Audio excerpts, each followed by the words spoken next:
Entonces, para comenzar, tengo esta frase de un artículo brillantísimo de Dino Sí, Las puertas de la percepción, en el que nos habla de que somos los seres más condicionados y programados que el mundo ha conocido jamás. No solo nuestros pensamientos y actitudes son modelados continuamente, nuestra percepción misma de la totalidad de este asunto parece estar siendo sutil e inexorablemente borrada. Las puertas de nuestra percepción son reguladas de manera cuidadosa y precisa.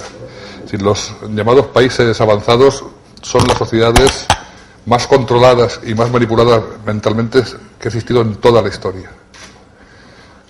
Las técnicas de manipulación de la información, de control de la mente, están muy bien estudiadas por gente muy poderosa, de la que ya hablaremos más adelante.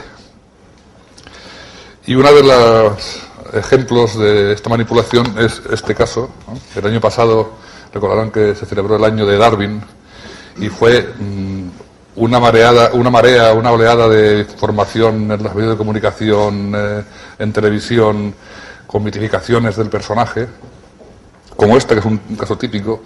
Charles Darwin, científico revolucionario. Luego veremos lo revolucionario que era Charles Darwin, ¿eh? Y dice que hace un siglo y medio la publicación de un simple libro que agotó en un solo día los 1.250 ejemplares de su primera tirada y otros 3.000 en una semana, fue un éxito tremendo, desencadenó una revolución científica de la magnitud de las lideradas por Copérnico, Galileo y Newton. Esta frase, Copérnico, Galileo y Newton, la veo repetida cientos de veces en artículos de darwinistas, y son lo que constituye, no sé si puede parecerles exagerado, una típica frase hipnopédica. No sé si habrán leído el libro de Aldous Huxley, Un mundo feliz, en el que las mentiras repetidas 1000 veces se convertían en verdad. Era discípulo de Goering, ¿eh? Pues esta frase es una frase que se repite literalmente en muchos textos darwinistas, una cosa muy curiosa. Y dice que establecía en sus páginas la teoría de la evolución por selección natural, y ahora viene lo terrible, el pilar central sobre el que se levanta la actual explicación de la vida y sus fenómenos asociados. Eso es lo terrible del tema, que es la base, la estructura mental sobre la que se ha elaborado toda una visión de la realidad, no solamente de la biología, sino también de la medicina, psicología, la realidad del mundo. Entonces, esta revolución supuesta, vamos a ponerla en su lugar, porque lo que nos cuentan es que Darwin descubrió la evolución o poco menos.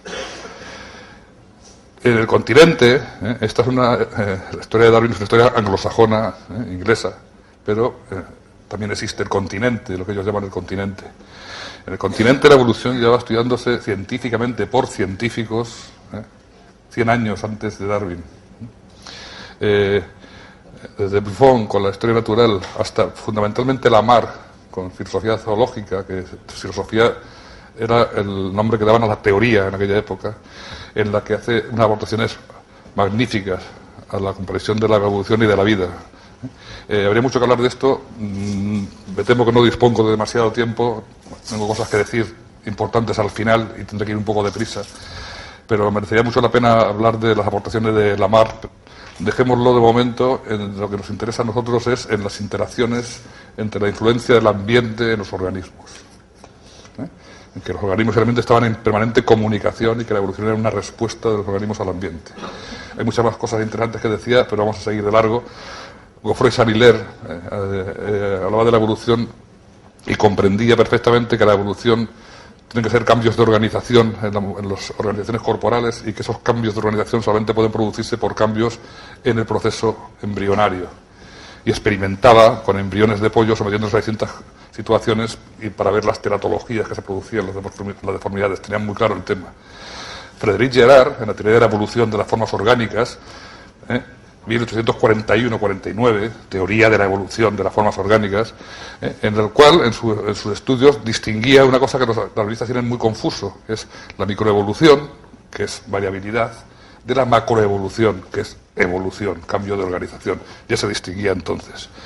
Y Henry George Brown, investigaciones sobre la teoría de evolución del mundo orgánico durante la formación de la corteza terrestre, también decía que los cambios evolutivos eran cambios bruscos. Es decir, que la evolución estaba perfectamente encarrilada científicamente antes de la aparición del libro de Darwin.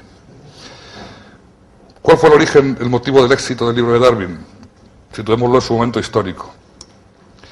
la época de la Revolución Industrial en Inglaterra, salieron las leyes de cerramientos de fincas que permitía a los grandes terratenientes cerrar las fincas para producir carne y expulsar a sus renteros que se acumularon para formar mano de obra en las ciudades industriales y que vivían en unas condiciones terroríficas. Las condiciones de la gente de Inglaterra de aquella época eran absolutamente dramáticas. La gente se tiraba en la calle, había una enorme cantidad de miseria, como había hablado antes José Manuel. Los niños del siglo XIX vivían en unas condiciones terribles, terribles.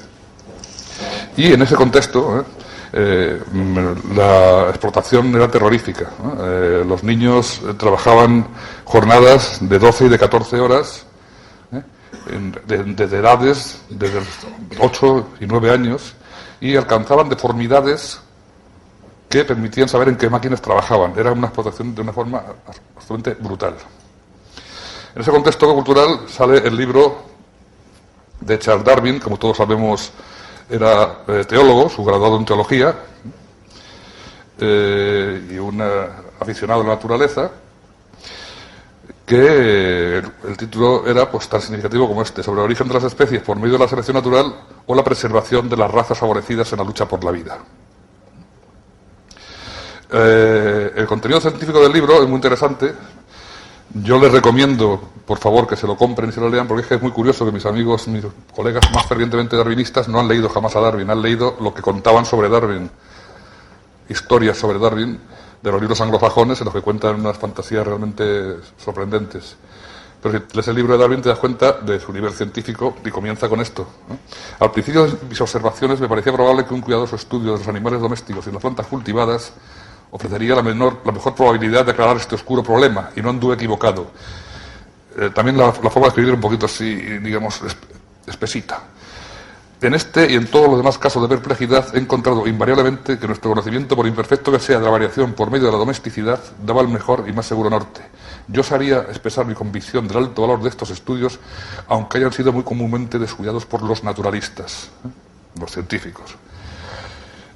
Claro, los naturalistas no estudiaban la vida estudiando una deformación de la vida. Los naturalistas estudiaban pues el desarrollo embrionario, estudios paleontológicos, la anatomía comparada. Pero claro, si tú pretendes explicar la vida estudiando los animales domésticos, pues es evidente que estás haciendo una cosa bastante estúpida, porque los animales domesticados los seleccionan los ganaderos, seleccionan animales aberrantes, oesos o paticortos, en función de sus intereses. Pero en la naturaleza los que se reproducen son los individuos sanos y normales. Los aberrantes, y si se lo base solo uno, no se reproducen. Una cosa bastante estúpida.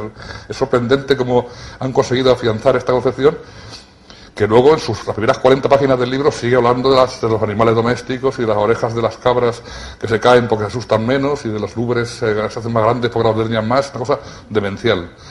Y de que al final se dedicó a estudiar palomas, que pensando que qué grupo iba a elegir, eligió las palomas. Una cosa sorprendente. Pero vamos, no quiero poner muchos textos porque quiero avanzar e ir a lo fundamental del tema. ¿Cuál es la visión de la naturaleza de Darwin y la base fundamental de su libro? Pues es esta.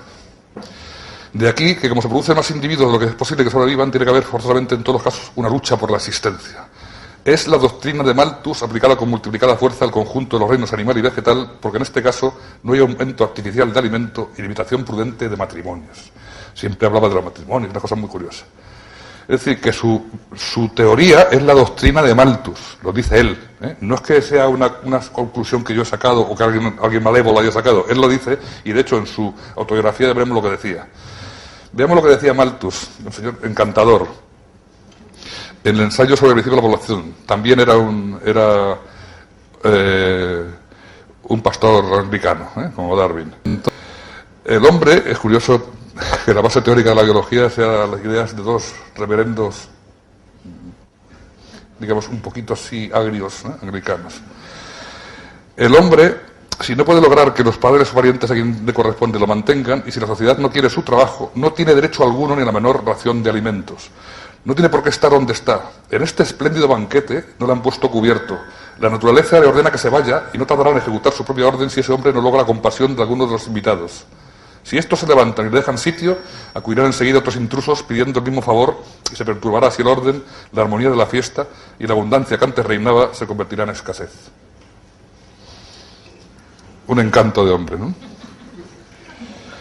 Entonces, Darwin, en su autobiografía dice, en octubre de 1938, después, 8 años después de volver del viaje del Beagle, o sea que se no descubrió la evolución del viaje del Beagle, por mucho que nos digan, hay mucho que contar también de esa expedición muy divertida, pero bueno. 15 meses después de haber empezado mi estudio sistemático, se me ocurrió leer por entretenimiento el ensayo de Malthus sobre la población.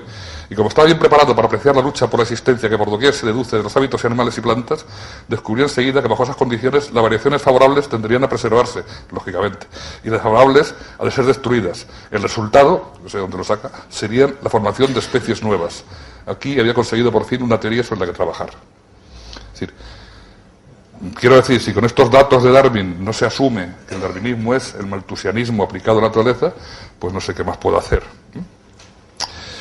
Y esto lo quiero poner porque quiero quitarme ya de encima el sanbenito absurdo de que Darwin era progresista y de que los progresistas son darwinistas. Porque lo contrario de ser darwinista es ser creacionista. No, lo contrario de ser darwinista es ser científico, como los anteriores que hemos visto antes. Como Foix-Sanillet, como Frédéric Gerard, como Lamarck, eran científicos de la universidad. Eso es lo contrario de ser darwinista, no es ser creacionista. Entonces, han convencido de que como Marx al principio le pareció que el libro de Darwin era un libro materialista y le pareció interesante, pues ya nos han dejado el cuento de que los progresistas son darwinistas. Bien, pues buscando, ustedes buscan en internet Marx, Engels, corresponden y se encuentran cartas como estas. Marx era un tío muy listo, no sé si ustedes lo sabrán. En cuanto a Darwin, al que he leído otra vez, me divierte cuando pretende aplicar igualmente a la flora y a la fauna la teoría de Malthus, como si la astucia del señor Malthus no residiera precisamente en el hecho de que no se aplica a las plantas y a los animales, sino solo a los hombres, con la progresión geométrica, en oposición a lo que sucede con las plantas y los animales. Es curioso ver cómo Darwin descubre en las bestias y los vegetales su sociedad inglesa con la división del trabajo, la concurrencia, la competencia, la apertura de nuevos mercados, las invenciones y la lucha por la vida de Malthus. Es el Rerum Omnium contra Omnes de Hobbes. Y esto hace pensar en la fenomenología de Hegel, en la que la sociedad burguesa figura bajo el nombre de reino animal intelectual, mientras que en Darwin es el reino animal el que representa a la sociedad burguesa. ¿De acuerdo? O sea que ya esta parte la podemos ya quitar. Ya lo de progresista darwinista se puede quitar ya. ¿Vale? Bien. Entonces, el otro aspecto fundamental de la teoría de Darwin es el tema de la selección natural y la supervivencia del más apto. Ustedes miren en qué se basa. He llamado a este principio por el cual se conserva toda variación pequeña cuando es útil, selección natural, para marcar su relación con la facultad de selección del hombre. El hombre estaba convencido, toda su vida estuvo convencido, de que el estudio de los animales domésticos valía para aplicar la evolución. Pero bien, pero la expresión usada a menudo por Mr. Herbert Spencer de que sobreviven los más idóneos es más exacta y algunas veces igualmente conveniente. Entonces, que no nos cuente tampoco que el darwinismo social es que Spencer se basó en Darwin y le deformó. No, Darwin se basó en Spencer. ¿De acuerdo? La ética social se publicó 8 años o 9 años antes de salir el origen de las especies. ¿Vale? También lo podemos quitar de en medio. ¿Vale? Bien. Veamos lo que decía el encantador de Spencer. Este es un grupo de gente muy entrañable. Esta verdad es igualmente aplicable a la especie humana. Ya hablaba de evolución en el 51. Las sociedades humanas están en lucha o competencia unas con otras. Deben ser consideradas como verdaderas especies o variedades. En competencia con los individuos de su propia especie y en lucha con las de otras especies, el individuo degenera y sucumbe o prospera y se multiplica según sus dotes.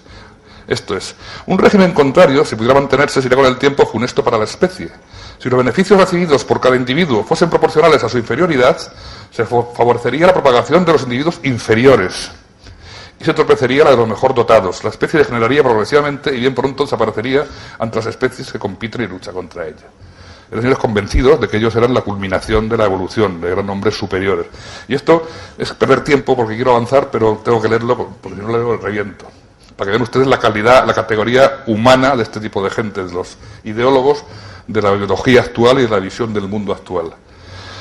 La ley de pobres ha favorecido el desenvolvimiento del hábito de la imprevisión y multiplicado el número de imprevisores hasta el punto de que hoy, como remedio a los males causados por la caridad obligatoria, ya se invoca la necesidad de seguro obligatorio.